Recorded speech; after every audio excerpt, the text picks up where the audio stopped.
وقت شما عزیزان بخیر. با برنامه دیگر از سری برنامه‌های گوران به زبان فارسی در خدمت شما هستم. تاکنون 6 برنامه داشتیم. 5 برنامه اول در رابطه با تاریخ جمعیت هایی که به الحق غالباً به الحق موسوم هستند پرداخت. منابع از نامهای علی اللهی و الحق سخن داشتند که ابتدا علی اللهی البته نامهای دیگری مانند نصیری و غیر و ذالک هم به کار رفته بود، ولی منابع خارجی در طی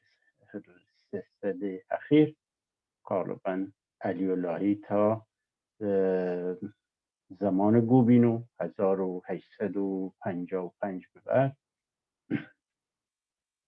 و علی اللهی بود و از زمان گوبینو به بعد الحق هم به لیست نام های این جمعیت ها اضافه شد و در تقریبا 2 دهه اخیر نام یارستان هم سر زبان ها افتاد. آنچه این سری برنامه ها ما میخواهیم روشن کنیم با این برنامه ها این است که یارستان مترادف یا هم به اصطلاح تداعی کننده تاریخی نیست که نامهای الحق و علی اللهی در بر میگیرد. مترادف آن نام ها نیستش. این یارستان ما به کار بردیم در 2 دهه اخیر و قبلا هم اگر یاری و یارستان به کار برده شده بود در آثاری یا در نام آثاری، این به صورت اشتباه به کار رفته و اینها مفاهیمی بیش نیستند و ما هم به اشتباه اینها را به کار گرفتیم در ابتدا. البته آنچه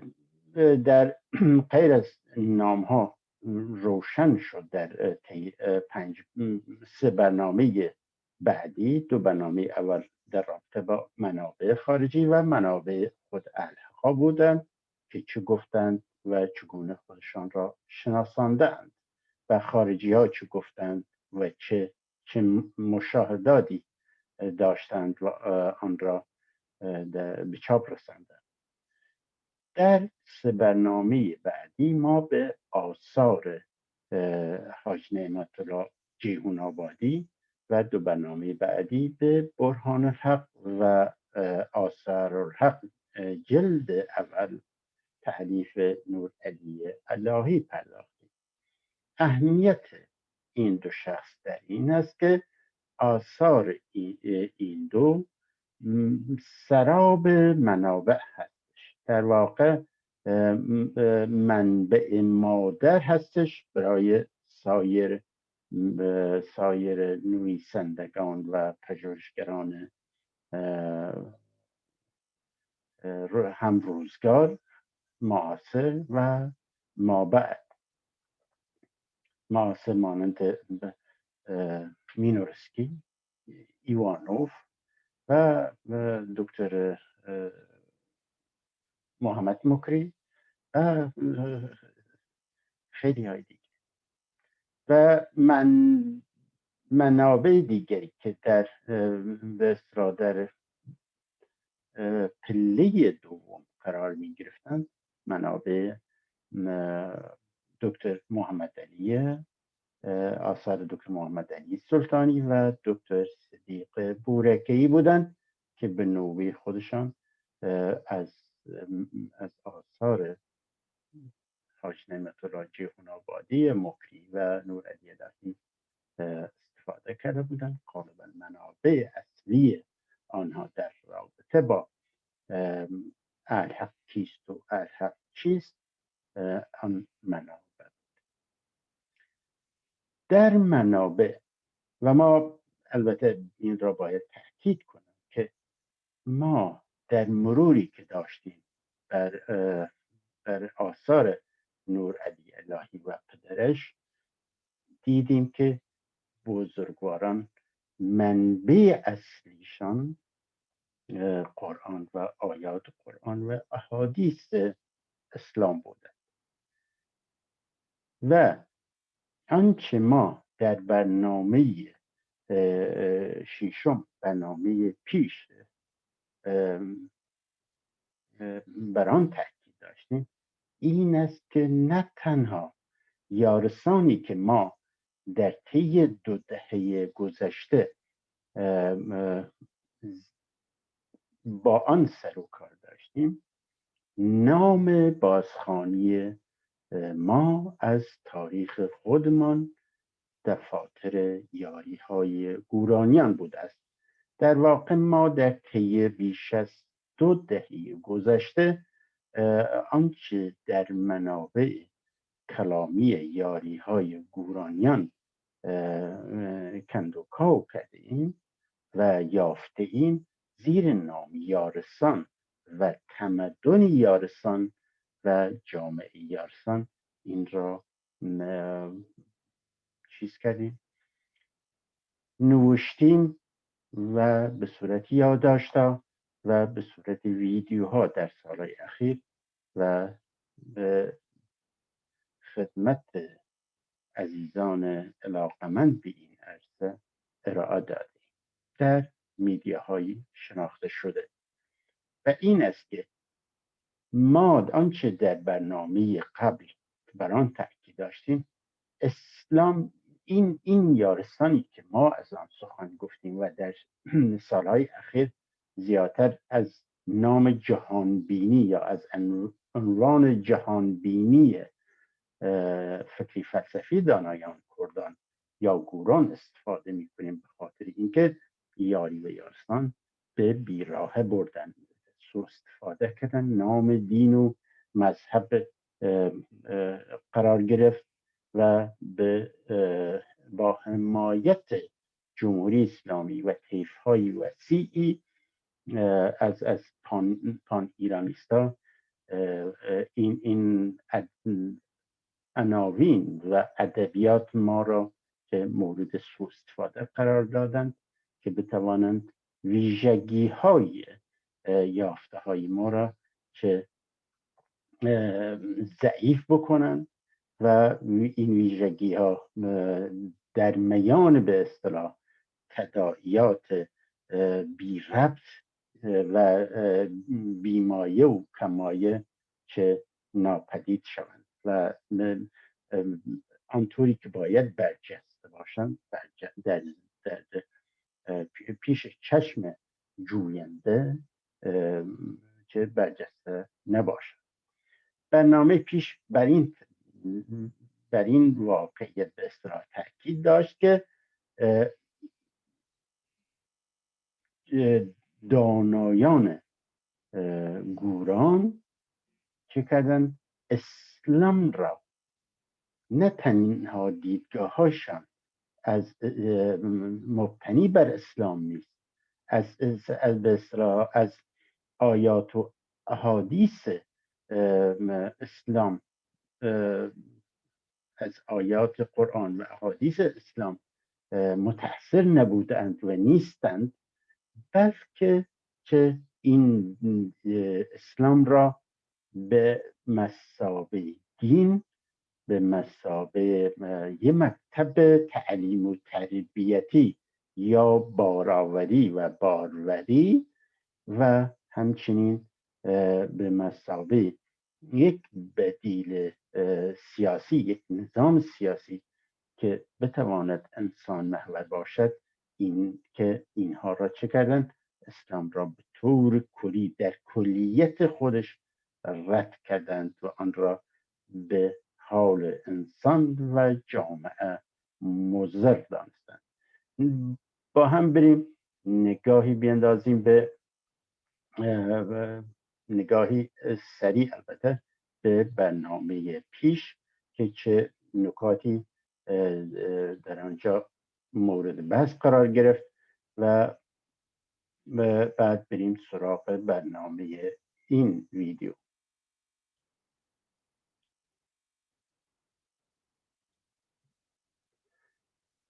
آنچه ما در 24 ژانویه 2020 تقریبا 6 روز پیش زیر نام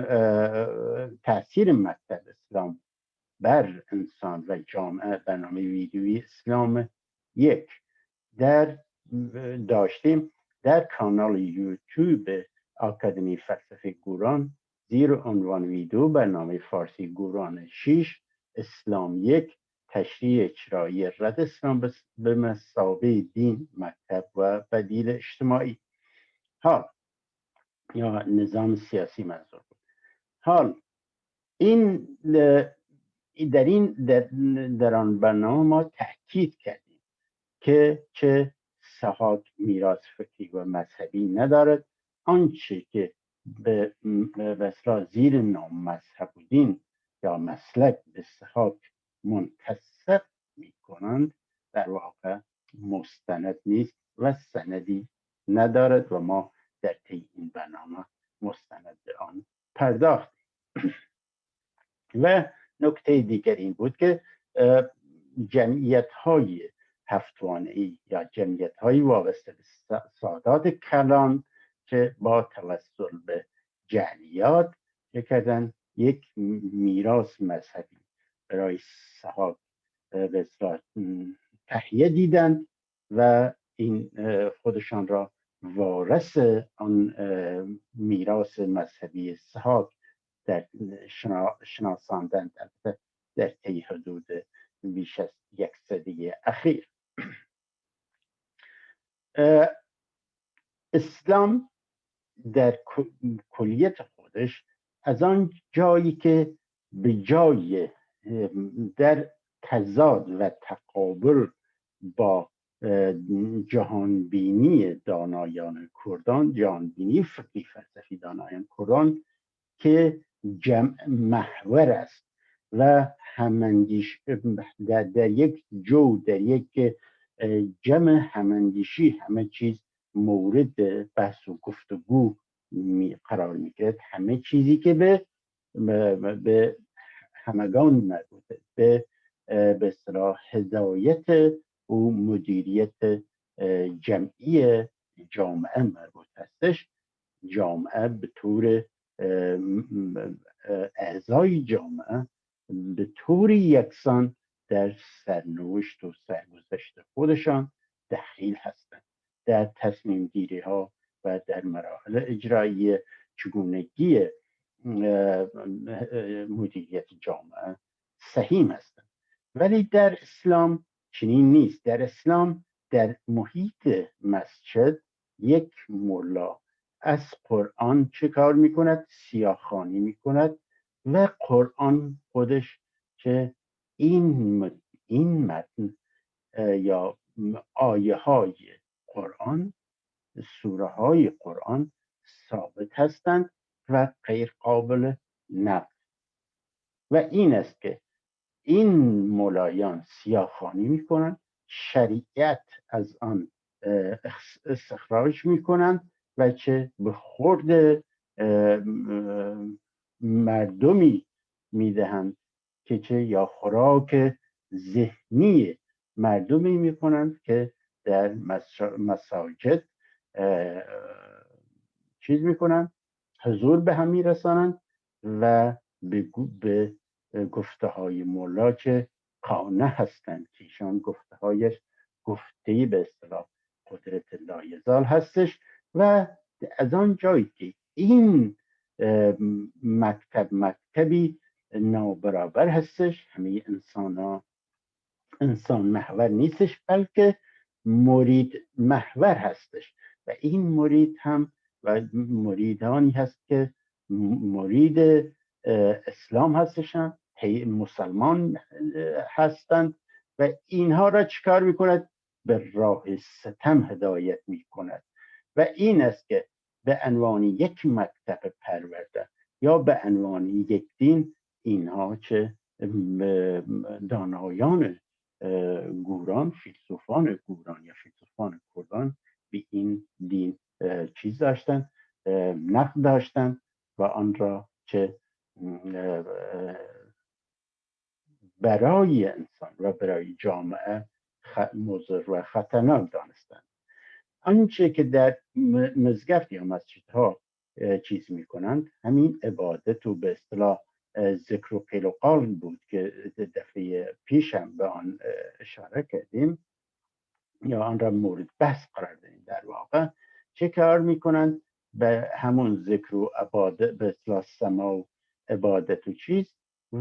مشغول میشن، سرگرم میشن و چه کار؟ بحثی فکری، بحثی دانایی به اصطلاح بحثی دانایی محور در میان آنها صورت نمیگیرد. تنها چیزی که رد و بدل میشود یک طرف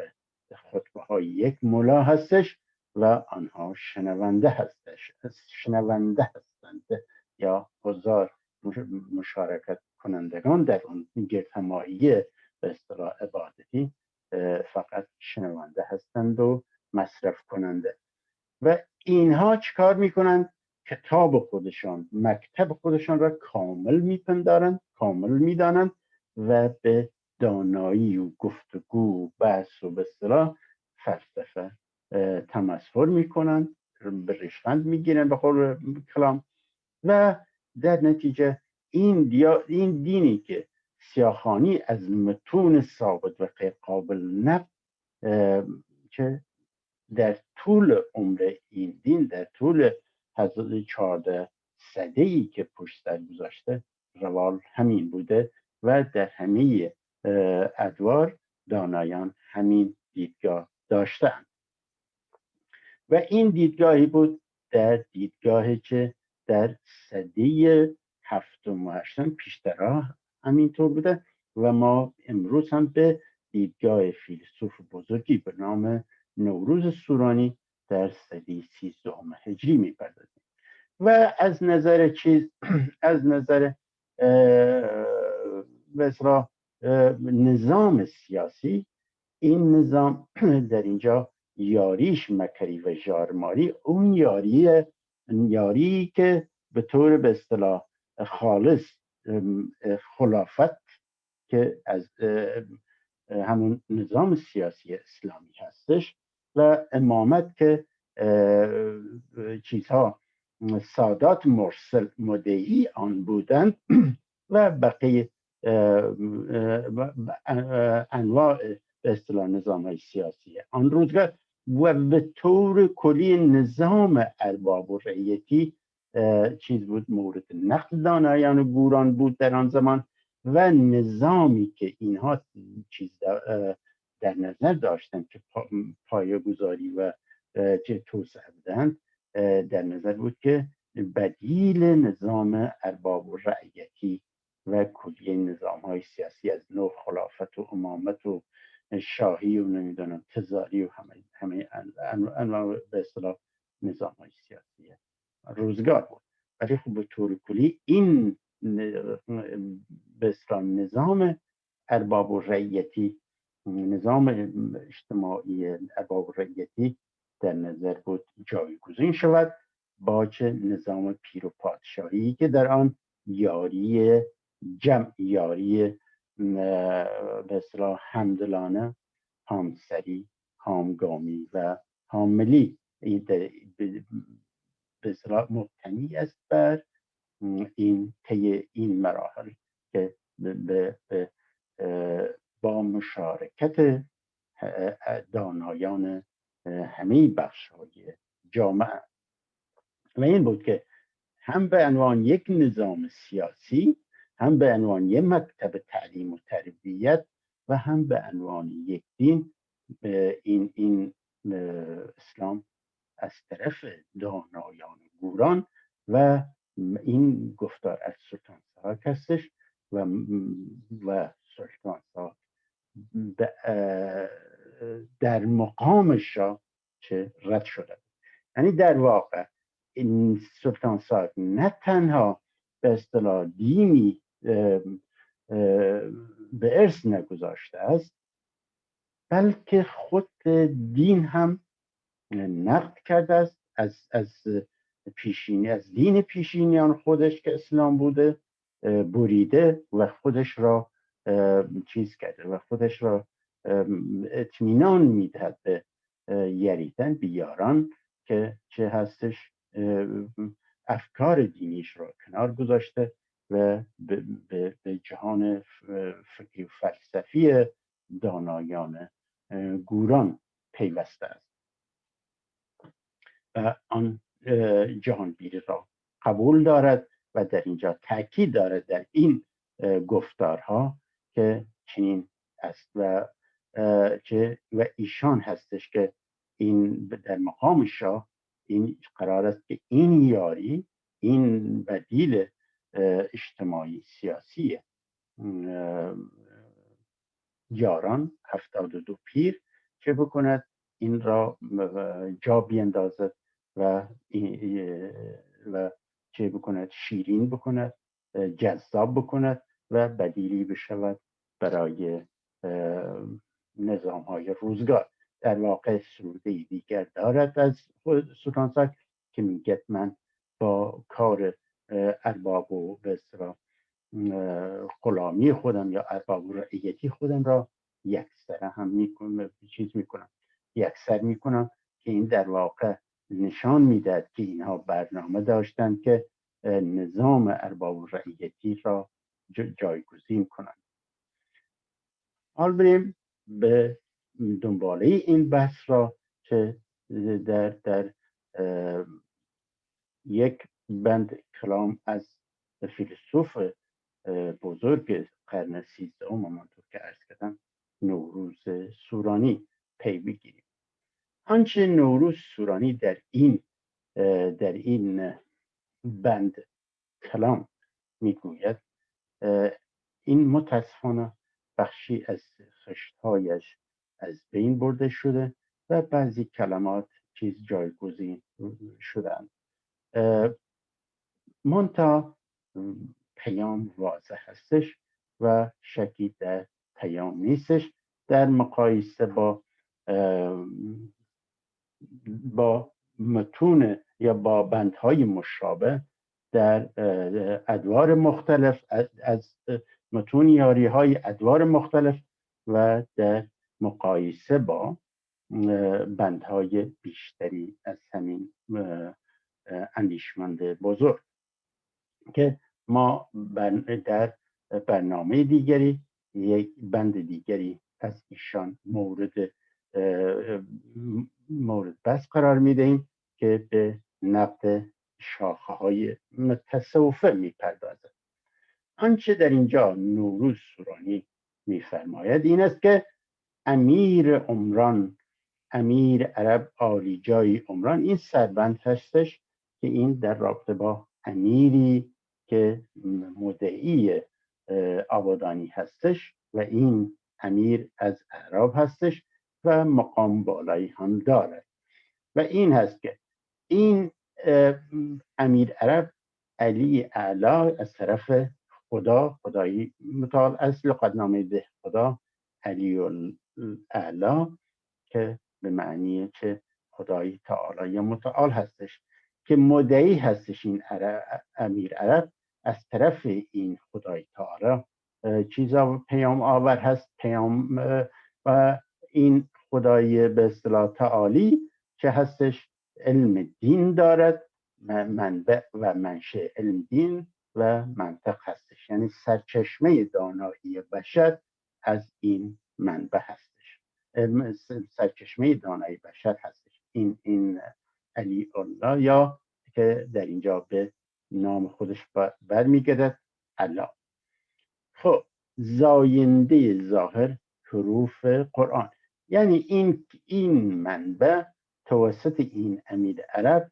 در حروفی به صورت حروف در آمده و آنچه این منبع گفته، این علی الاعلی یا خدای تعالی گفته که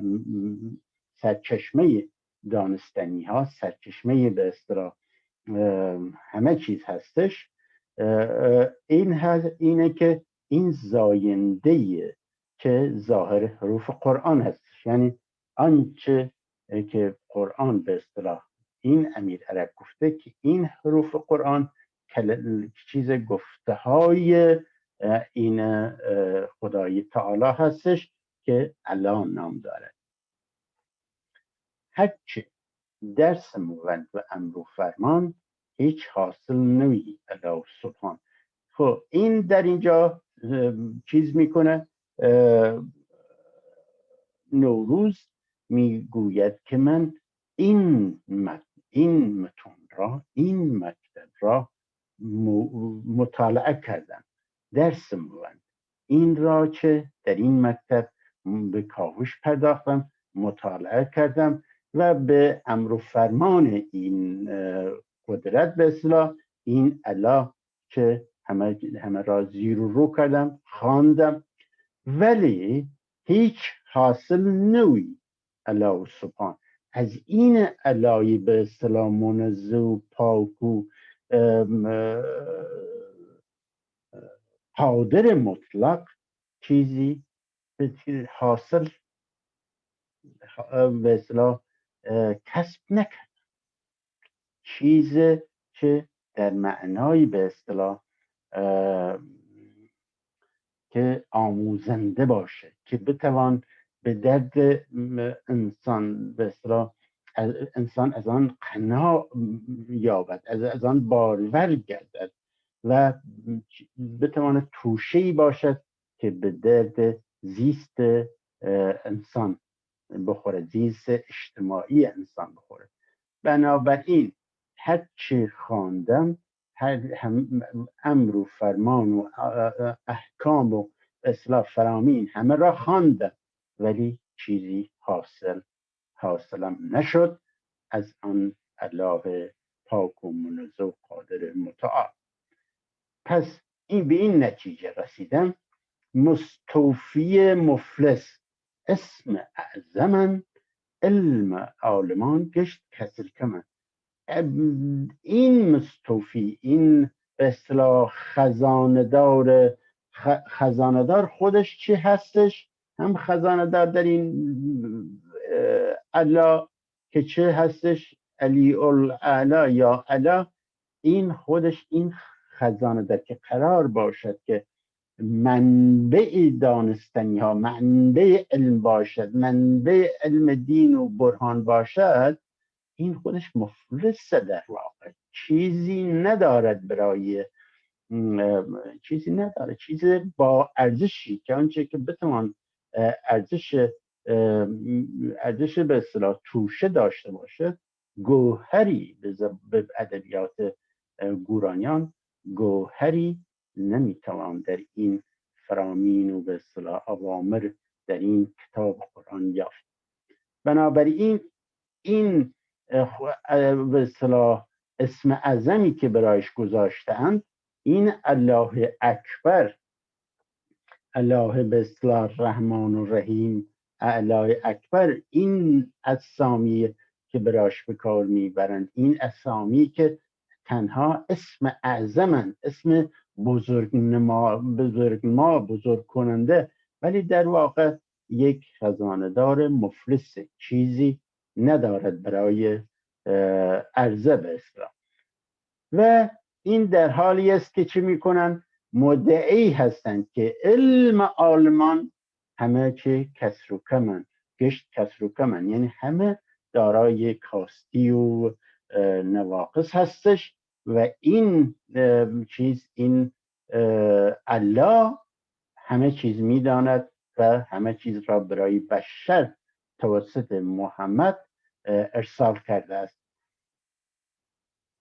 یا اینکه فرستاده است و همه چیز و آن فرامین و اوامر و بسلا علم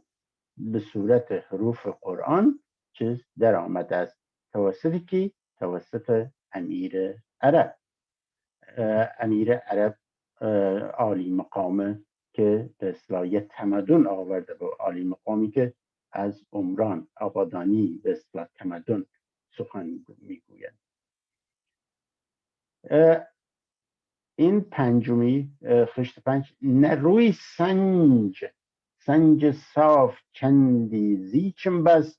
چند کوک کلک کلسم شکست. در اینجا چیز میکند، همونطور که عرض کردم خشت‌های دیگری باید باشد که بتوان برداشت‌های واضح‌تری از این به صورت چیز کرد، استنتاج کرد. ولی متاسفانه همین اندازه باقی مانده از تلف سازی ها و دستکاری ها. این میگوید من مدتی چیکار کردم، روی سنگ های صاف چیز بستم، جدول بندی به تحصیل یا به مطالعه نجوم پرداختم، ستارگان پرداختم که دستاوردهایی داشتم. این چند کوک کلسم شکست و منظور این است که دستاوردهایی هم داشتم. البته این نیاز به خشت‌های تکمیلی داره، ولی خب چند کوک کلسم شکستن طلسم معمولا یه چیز، یه مرحله سخت که بتونی پشت سر قرار بدهید یا یه مسئله پیچیده را حل بکنید و در این رابطه ها. بنابراین ولی خب پیام این است که من خودم علم نجوم را چه کردم، مطالعه کردم. تا کی فیت فن فانیت نین فوت، یعنی تا کی میخواید به این دروغاتان ادامه بدهید، این فیت و فن، این به اصطلاح تبلیغات و به این تظاهر، به این سخنان بیمایه، به این به اصطلاح گول زنی ها میخواهید ادامه بدهید؟ تا کی فیت فن فانید، این به اصطلاح این حرفایی که برای این دنیا دارید که انسان ها چه توشه برای آن دنیا، این دنیا آزمایشگر آن دنیاست و باید برای آن دنیا زندگی کرد. خب تا کی دو ایلچی چپی چرخ خود، اینها هم از ادبیات نجومی هستند و در اینجا هم اشاره دارد به این حقه بازی و بسرا گولزنی و حرفای بیمایی که اینها دارند به خورد مردم میدهند که چه بکنند، در واقع به مردم تحمیل میکنند. بیایید هیکل نظرات بریزو و زمین، خیال خدا بنده دمدمین. و این دیگه چیزی باقی نمیذاره. میگوید شما در آسمان ها نمانید، بیایید هیکل نظرات، این ذرات آسمانی که به قول خودتان که این علایه جای آنجا پنهان شده، این علی‌الاعلی، این خدای تعالی، این علا در آن پنهان شده، این ذرات را چه به زمین بیاورید. بیایید در زمین ببینیم این ذرات کی نمایندگی به اصطلاح خورشید میکند، کی نمایندگی ما میکند، کی نمایندگی به اصطلاح بقیه سیارات که بشر با چشم دیده و نورزایی تصور کرده که نوری از خودشان چه چیز میکنن، دارن به زمین به چشم میتابن، حداقل در چشم دیده میشه که اینا دارای نور هستند. بنابراین بیاید این ذرات را در میان انسان ها برگزینیم. آن کی، این در واقع یه متافوری هستش که شاه دانای دانایان باشد و خورشید را نمایندگی کند و سایر وزیران که جامعه را مدیریت میکنند که هر کدام سیاره‌ای از بقیه سیارات، نپتون و پلوتون و بقیه سیارات که تصور میشد که نور دارند و نورزایی میکنند. بنابراین رهبریت جامعه، مدیریت جامعه، بیایید به ذرات انسانی بدهیم. بیایید در اینجا، در روی زمین، در جامعه از سخن است این چیز بکنیم، از این منبع به اصطلاح علم علوم بکنیم به طور کلی، علم دین نداریم. اینجا دیگه وقتی به زمین میآید فلسفه هستش که دانایان کردان حقیقت پیشگی نامیدن. حال بیایید زمین، این خیال، این ایده، این فکر به اصطلاح خدابندگی که یه خدای بندگانی چیز کرده، خلق کرده، لفاظی است، دمدمی است که شما دارید فقط لفاظی میکند. این خیال خدابنده که واقعیتی ندارد و این است که در اینجا کاملا روشن می‌سازد که ایدئالیسم، این جهان بینی به طور ایدئالیسم به طور کلی که ایدئالیسم مبتنی است بر به اصطلاح خلقت و خالق مخلوق به اصطلاح یا خدابنده، این که رد میکنن به طور کلی ایدئالیسم و در اینجا مشخصا اسلام و دیدگاه های اسلام و باورهای اسلام و به طور کلی دکترین اسلام که یه خدای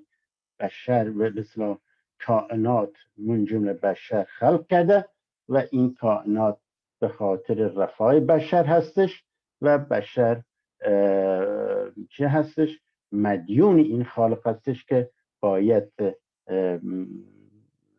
به اوامرش عمل کند، عبادت کند، ریاضت کند براش و مدیونش هست که این اوامر را به جای بیاورد و به جای آوردن این اوامر هم توشه آخرت می شود و ثواب دارد و اگر به جای نیاورد چه گناه دارد و مجازات. بنابراین ما در این مکتب من چیز کردم، نجوم را مطالعه کردم، مدتها مشغول چیز شدم، مطالعه حرکت به اصطلاح ذرات آسمانی، سیارات شدم و مسائلی هم چیز کردم، توشه های به اصطلاح توشه هم یا اینکه دانایی هم کسب کردم، ولی که میدانم که شما دارید دروغ میگویید. میخواید تا کی این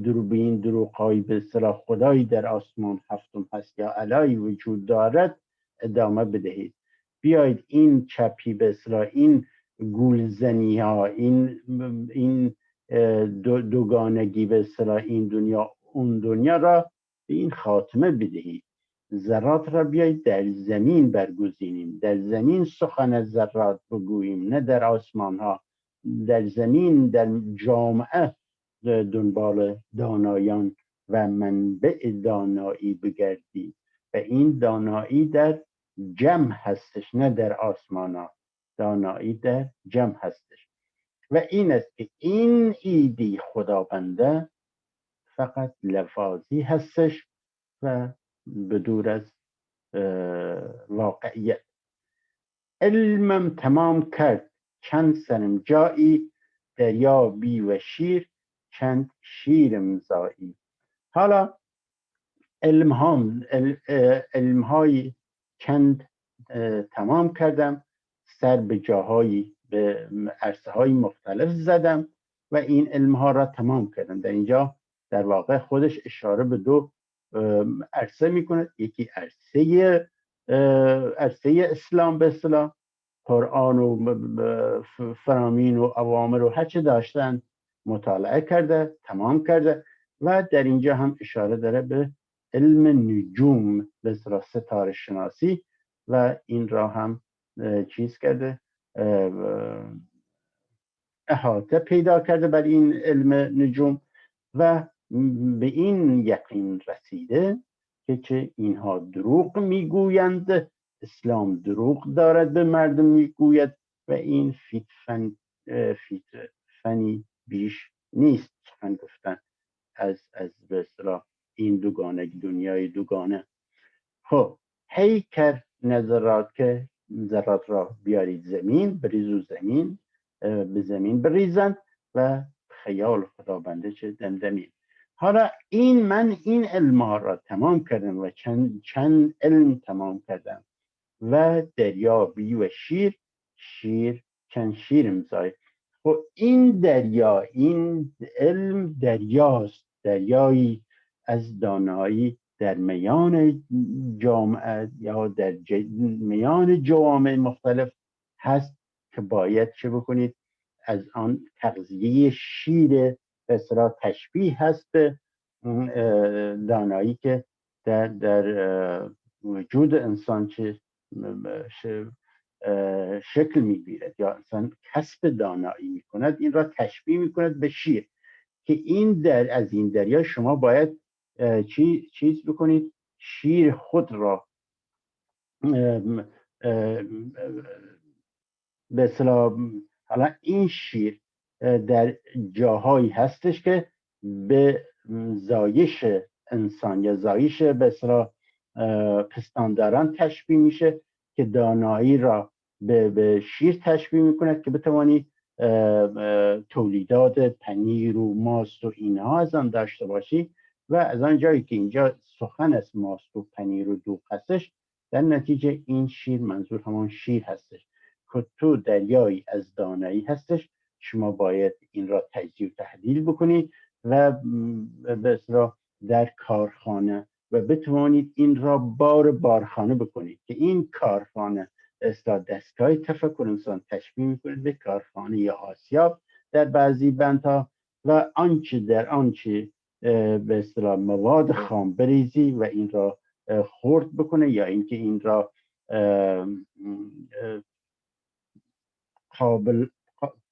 قابل تغذیه بکند و بار بکند، بار در بارخانه و انسان حافظه انسان را به بارخانه تشبیه میکند که در واقع این آنچه که زبان را چه پستان تشبیه میکنه در آن بندها که در اینجا هم مطمئنا چنین است که وقتی شما آنچه در بارخانه بارخانه را از طریق زبان مانند شیر بدوشی و چه از آن این لبنیات و این لبنیات تولید بکنی و این شیر امضایی بیشتر به این، چون اینجا به چند عرصه سر زده و این منظور هست که از هر عرصه ای شیر جمع کرده و شیرهاش چه افزوده شده بر مقدار شیری که چیز در یا باری که در بارخانه جمع کرده یا به قول خودش در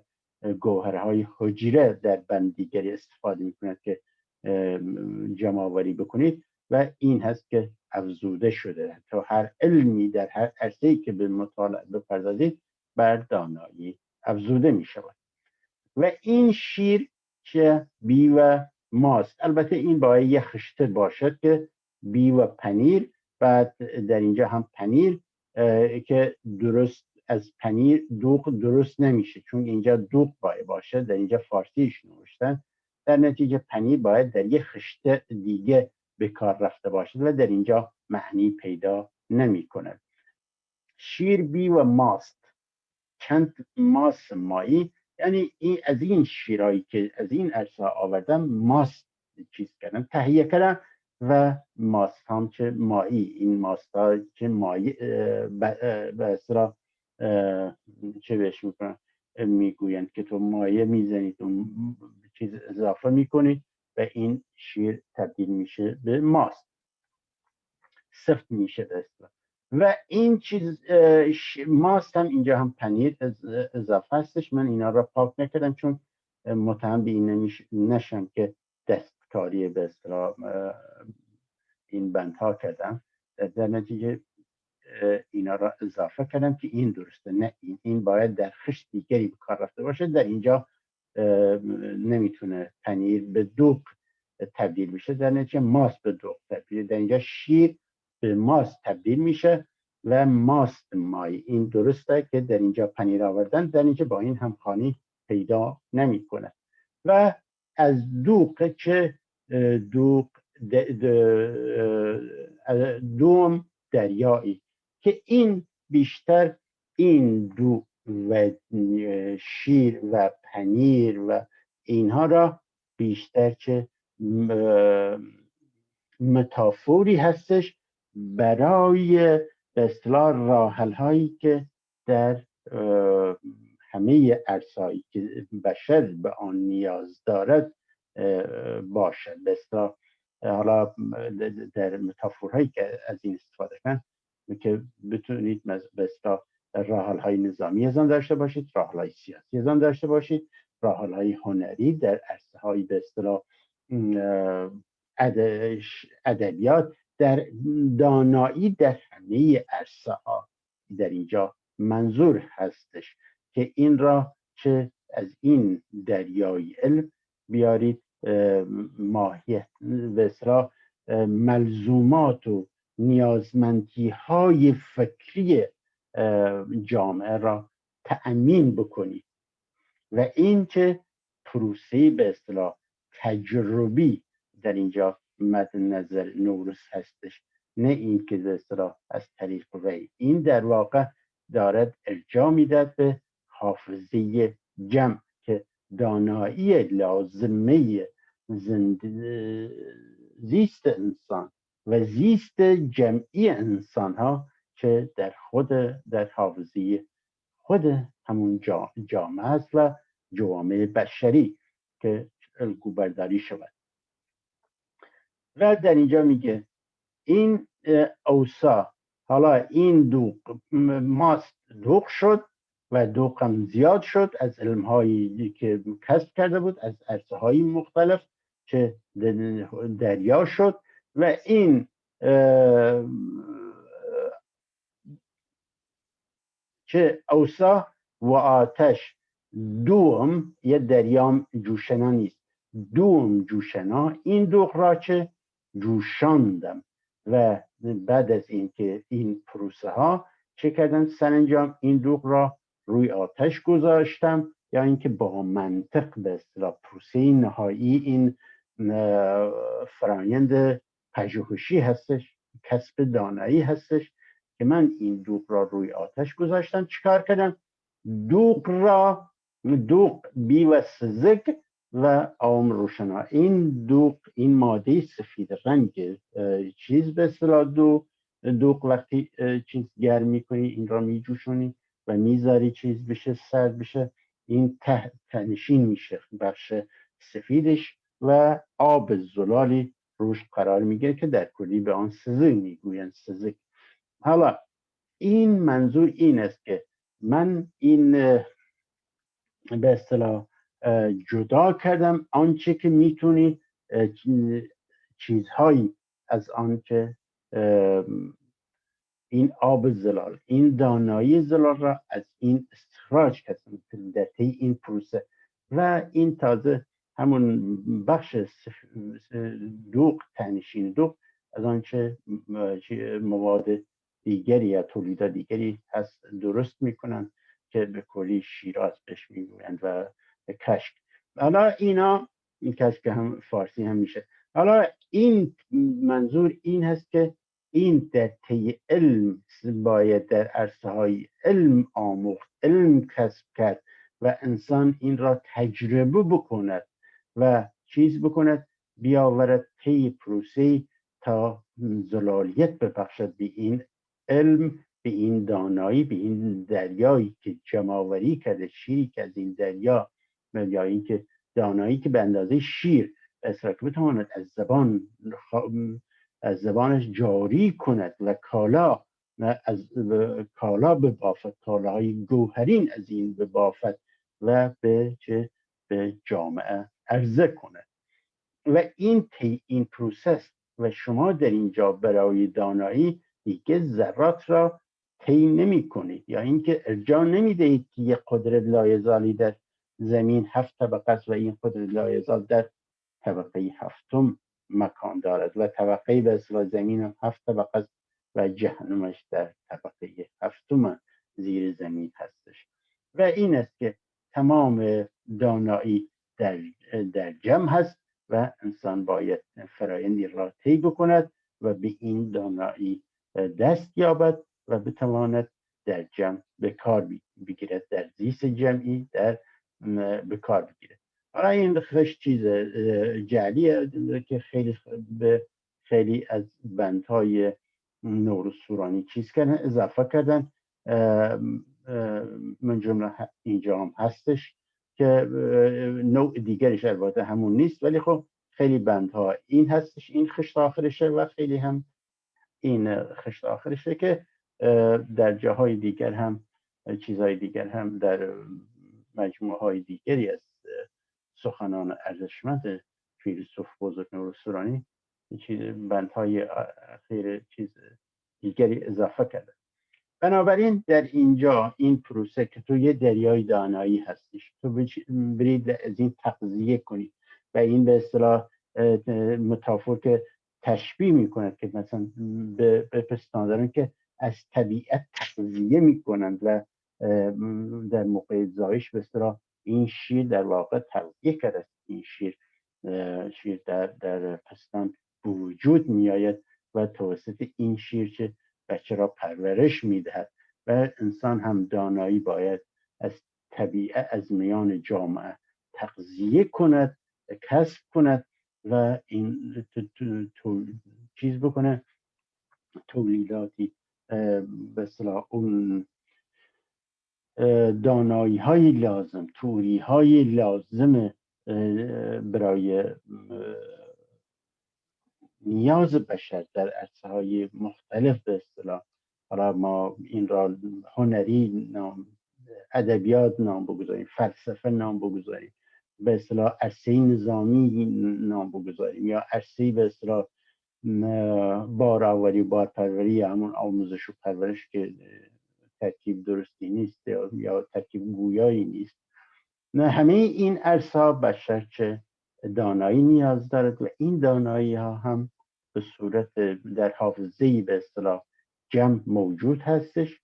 چه در به اصطلاح در اینجا منظور جامعه کردان هستش، چه در جامعه کردان و چه در جامعه دیگر که در بندهای دیگر در ادوار مختلف مشخص کردن که جامعه دیگر را هم مورد مطالعه قرار دادن. مثلا میبینی که اسم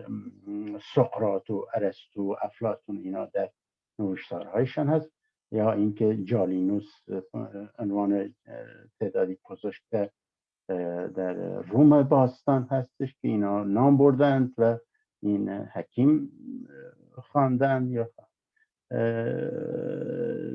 به اصطلاح و مراکز آموزشی و قدرت مانند روم، شام، بغداد، به اصطلاح استانبول و خیلی مراکز به اصطلاح هم قدرت و هم مراکز به اصطلاح نوعی دانشگاهی به اینها نام بردند و در بیان منظور استفاده کردند، و همه اینا نشان از آن دارد که مطالعات بسیار بسیار وسیعی داشتن در همه ادوار. و این در واقع برای همین دوره به اصطلاح سری هفتم و هشتم بندهایی هست، کلامهایی هست که سخن از آن دارند که بنیامین از هند کالاهایی وارد کرده، کالاهایی، گوهرهایی با خودش آورده که به درد یاری روزگارشان چیز سودمند بوده، از آن بهره جستند برای جاری سازی یاری دوران خودشان. و همونطور که میبینیم اینجا در اونجا در سده هفتم و هشتم به وضوح یاران و سلطان اسلام را در کلیت خودش چیز کرده بودن، رد کرده بودن، و در اینجا نوروز سورانی هم به طور کلی در واقع میگه این هیچ نداره، مفلسه، این دانایی کامل، این دانایی کل یه مستوفی مفلس هستش، و اینها همه دروغ میگن، دارن به شیر سر مردم میمالن، و باید بیایید این فکر خدابندگی را فراموش کنید، چون این تنها لفاظی هستش و سندی وجود ندارد که این خیال یا این ایده را به اثبات برساند. و این کتابی که شما به آن استناد میکنید که این به اصطلاح ثابت بکنه، در واقع از طرف مستوفی مفلسی هستش، از طرف خزانه‌دار یا همون دانای کلی هستش که خودش مفلس، چیزی ندارد و تنها اسمش اعظم هستش، بزرگ هستش. عزیزان، ما بیشتر از این برنامه را طولانی نمی کنم و خدمت عزیزان یه جنبندی کوتاه این میشه که در این دو برنامه، در برنامه پیش و در این برنامه، ما به وضوح و با استناد به کلام عرض کردیم که آنچه ما در طی 2 دهه گذشته زیر نام یارسان، تمدن یارسان و جامعه یارسان نوشتیم و گفتیم جدا هست، سوا هست از آنچه دیگران زیر نام الحق و علی الهی گفتند که الحق خودش چیزه در آثار نورعلی الهی و پدرش چیز دارد، سرچشمه دارد، سرابش منابع آنها هستش و آنها هم چه کردن؟ از قرآن و احادیث سند آوردند و در واقع سنت هایی که تعریف کردند برای الحقا که مبنای اسلامی دارد و آن جاهایی که به بعضی به اصطلاح سروده ها استناد کردن یا در واقع سرود جعلی بوده و یا برداشت آن دو از چیز نادرست بوده و آن دو ما به وضوح دیدیم که مهارتی در تفسیر و تشریح کلام نداشتند و در واقع بر دفاتر احاطه نداشتند، به دفاتر اصلی، دفاتر یاری ها دسترسی نداشتند و مجموعه اشعار خان الماس و دیگران در دسترس آنها بوده است و این را میتونستیم از سروده هایی که سند آورده بود، مخصوصا نورعلی الهی، که پیدا بود که اینها چه جعلی بودن و یا اینکه برداشتش نادرست. بنابراین آنچه بتوانم در خدمت عرض بکنم که این هستش که یارسان ما، از نگاه یارسانی که ما اخیراً زیر نام جهانبینی دانایان، جهانبینی فکری فلسفی دانایان کردان یا دانایان گوران آن را عنوان گذاری میکنیم، دنباله یا به اصطلاح پژوهش‌های ما هستش، تلاش‌های ما برای شناخت هویت خود، بازخوانی و شناخت درست از هویت خودمان از طریق یا از راه مطالعه تاریخ گوران ها که در دفاتر یا دفترهای یاری هایشان که این را به ارث گذاشتند. در واقع دفترهای یاری تاریخ ما هستش که در هیچ دوره‌ای و از طرف هیچ نویسنده و پژوهشگری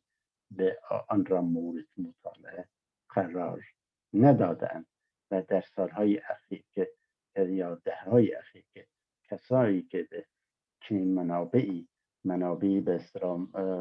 مخلوق جعلی و برخی کلام‌های اصیل و اصلی در آنها بوده که دسترسی داشتن، برداشت درستی از آن به دست ندادند، نتونستن این جهان بیرونین را از این منابع چیز بکنن، در این منابع باز شناسن و آن را تعریف کنند، آن را به اصطلاح دیدگاه‌هایش را بشناسانند. در نتیجه اتکا کردن به آنچه نور علی اللهی و حاج نعمت الله گفته و چیزهایی هم خودشان اضافه کردن که در واقع تکرار مکررات بوده است که همانطور که دیدیم. پس یارسان ما که اخیراً سر زبان ها افتاده در واقع تلاشی هست برای کسب یافته های ما، برای کسب کارنامه بیش از 2 دهه‌ای ما و انحصار گستری بر آنچه ما از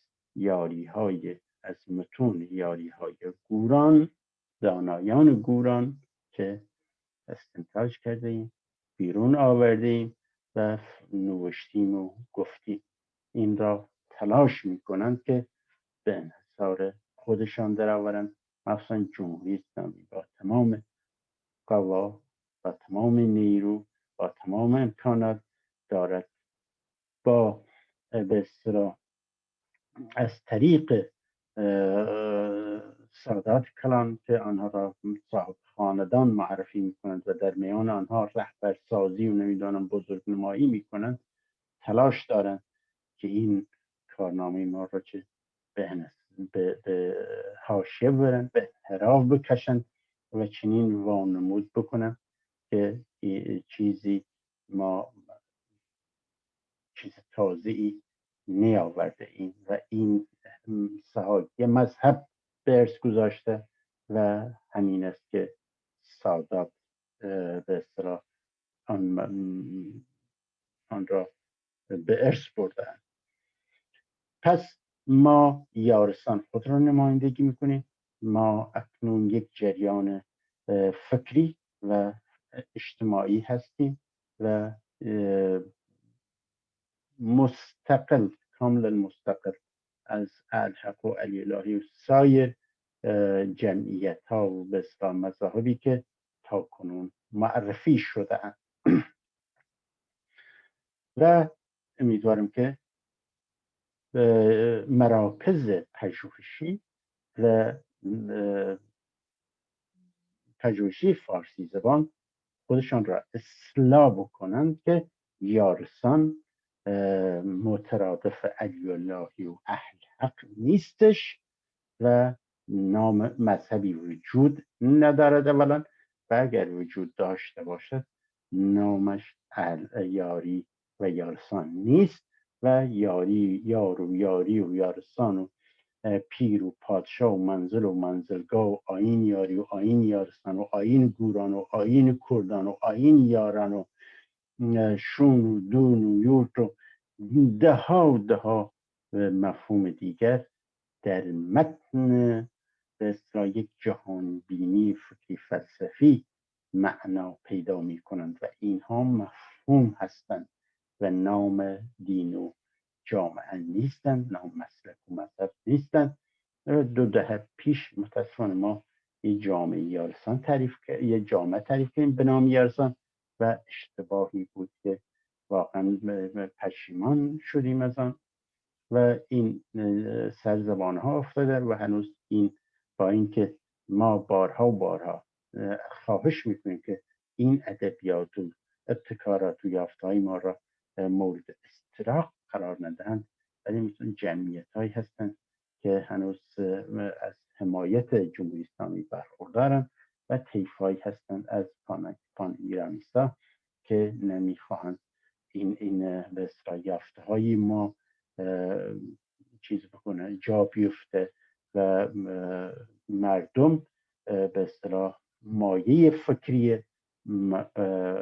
انسان‌های سرسلطان شود و آنها میخواهند که پیرو و مرید و به اصطلاح مطیع داشته باشند، ولی این جهان بینی انسان‌هایی هستش که میخواهند که بارور شوند، طوری بارور شوند که بتوانند به انسان‌های مستقل و سرسلطان مبدل گردن، به یار مبدل گردن و به اصطلاح انسانی که میتواند مانند باز از دهاکی به اصطلاح از فاصله دور بتونه موضوعات و مسائل به اصطلاح پیش بینی بکند، تشخیص بدهد و جامعه را زیر دید تیز خودش داشته باشه، راه حل ها را ببیند. و این هستش که این یافته هایی هستش که مخصوصا این که ما تأکید کردیم که این میراث کرد هستش و این دانایان کردان بودن و گوران جریانی اجتماعی از جامعه کردان بوده و این اسم ایلو غیره نبوده تاریخا و در صدهای اخیر این را به اصطلاح ایلو طایفه به سطح ایلو طایفه تنزل دادن. در واقع این قشر از کرد قشر روشنفکران و دانایان و پیشگامان و نوآوران و نواندیشان و دگراندیشان بوده، استادان جمعا بوده. بنابراین در این جهان بینی انسان ها در جمع سوسیالیزه میشن، به شخصیت اجتماعی و آن هم در مناسباتی انسانی اجتماعی تبدیل میشوند، بار آورده میشوند و بارور میگیرند و در دنیای اسلام در مساجد اینها به عواملی ستمکار ظالم تبدیل میشن در واقع و اینا را هیپتونیزه میکنن که بتوانند به اصطلاح با جهاد بکنند برایشان، مطیع باشند، پیرو باشند، مرید باشند و هیچ همانطور که در برنامه پیشم دیدیم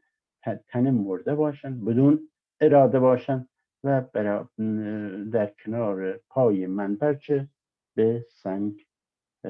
سجده ببرند، نه در جمع به جمع رجوع داشته باشند، سجده ببرند و جمع را حلال مشکلات مدیر جامعه، پارلمان، قانونگذاری جامعه و همه امورات که به صورت مشترک، به صورت شورایی اداره شود و جامعه مدیریت شود. با آرزوی سلامتی و زندگی خوشی برای همه شما عزیزان.